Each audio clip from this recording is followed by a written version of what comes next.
This place is a shithole. That's what the owner was told in the middle of a public argument by her own sister, standing there shouting, insulting the property, insulting her husband, all over a wedding. And the crazy part is this is the same property the sister still wants to use for that wedding. But this isn't just about a venue anymore, because what triggered all of this was a request that absolutely crossed the line into the land of entitlement.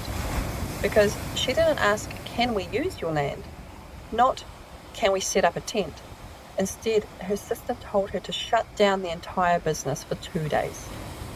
Originally, the plan sounded simple. A small wedding in part of the orchard, then a baby shower the next day. That was the understanding. But weeks before the wedding, a message comes through outlining what she actually wants, and it starts to stack up fast.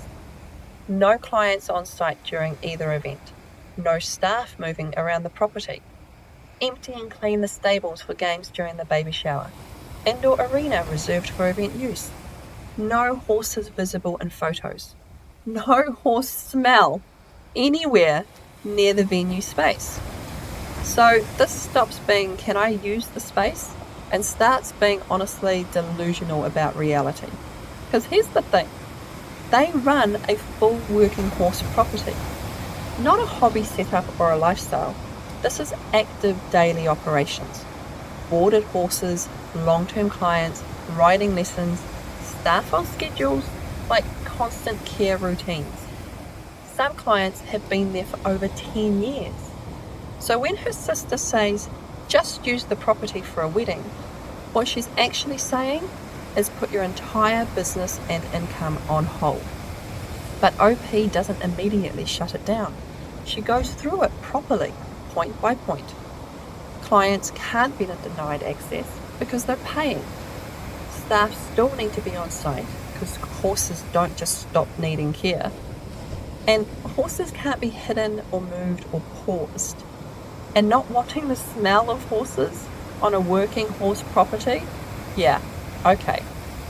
But she tries to meet her sister halfway and offers what she can. Basically, we can cooperate, but we can't stop the business. And instead of setting realistic expectations, the reaction goes the other way. More pushback, more insistence, more core demands, just full control of the space.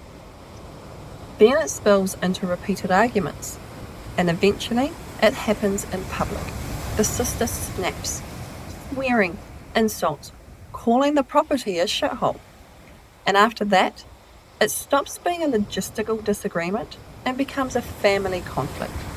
Because the sister goes to their family and this pressure spreads that she's already agreed, that you're choosing money over family and you're ruining the wedding. But the key detail gets missed out of all of that.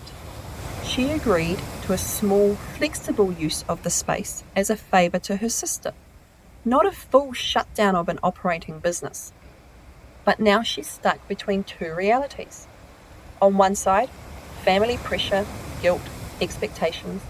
On the other, a functioning business, clients, staff, animals that she has a responsibility to. Meanwhile, there are actual wedding venues designed for this. Places where there is no livestock, no operations, and no conflict. But instead of choosing one of those, the expectation is to convert a working business into a private event space. So, she doesn't agree. She holds the original boundary, limited access, controlled zones, but her business continues. And that's where it ends. So now she's questioning if she's being too harsh. This is one of those situations where the original agreement gets stretched until it stops resembling anything like the original offer. This started off as a favour and quickly became a classic scenario of if you give someone an inch, they will take a mile. Because once it changed to shutting down income and disrupting operations, I think the original offer is void. And honestly, the sister sounds a bit delusional and most definitely entitled. So my opinion, OP is not the asshole, but the sister definitely is, and she should keep a fair distance away from her. Where do you land on this? Should she have at least tried to give her sister what she wanted because she's family?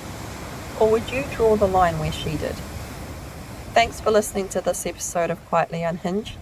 If you like this story, there's another one on screen for you right now, or subscribe so you don't miss more. I'll see you there.